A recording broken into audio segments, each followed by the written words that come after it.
And that's it. I will see you guys on the next video. Peace. Kung napansin nyo, ay may pinturan ko ng kwarto, no? At malay nyo, may video ako tungkol doon.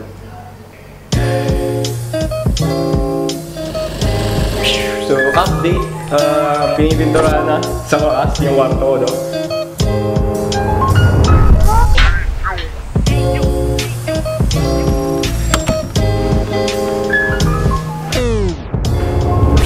So, what's up guys? Dim lang sa in front of you and medyo ma-echo yung boses ko, no? Kasi nga, sa wakas ay napinturahan na rin ng kwarto ko. Tapos ng ilang taon na paghihintay. Literal na siguro mga 2 years din yata ito ko ng pintura. Akin lang kwarto din kasi ako ng pintura, kaya ayos. So ang napili kong kulay is itong nagda-dark blue. China blue ang pangalan. Problema lang dito ay, ang gusto ko sana ng kulay kasi talaga is dark gray. Kaso, nung pumunta kami doon, wala masyadong available na kulay. Ito na, napili ko.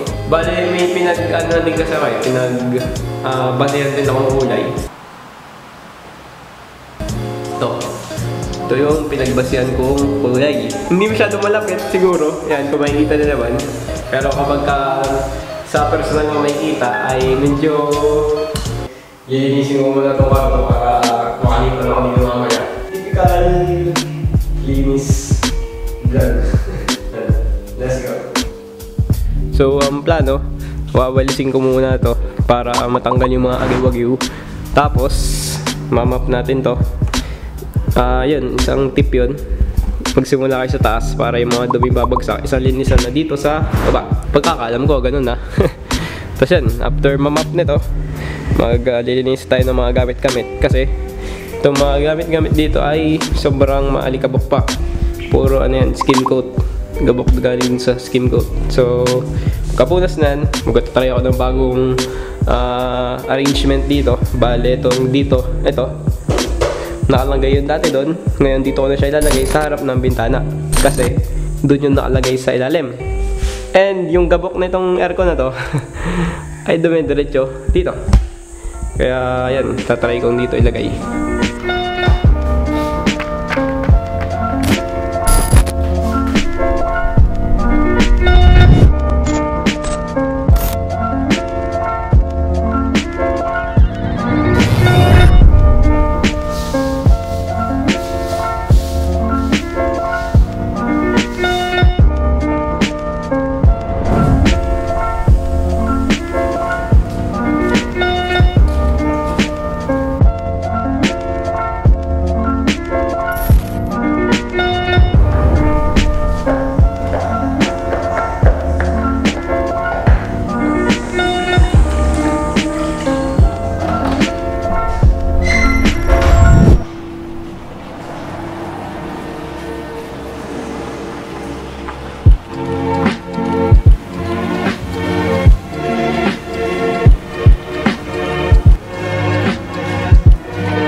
Sa totoo lang, wala naman masyado talagang bago dito sa kwarto. And wala, yun lang. Nag-video lang din naman ako. Nakatuwa lang. So basically, yun lang naman para sa video na to.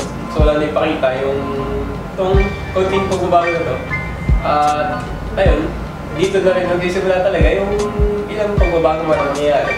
So that's it. I will see you guys on the next video. Peace.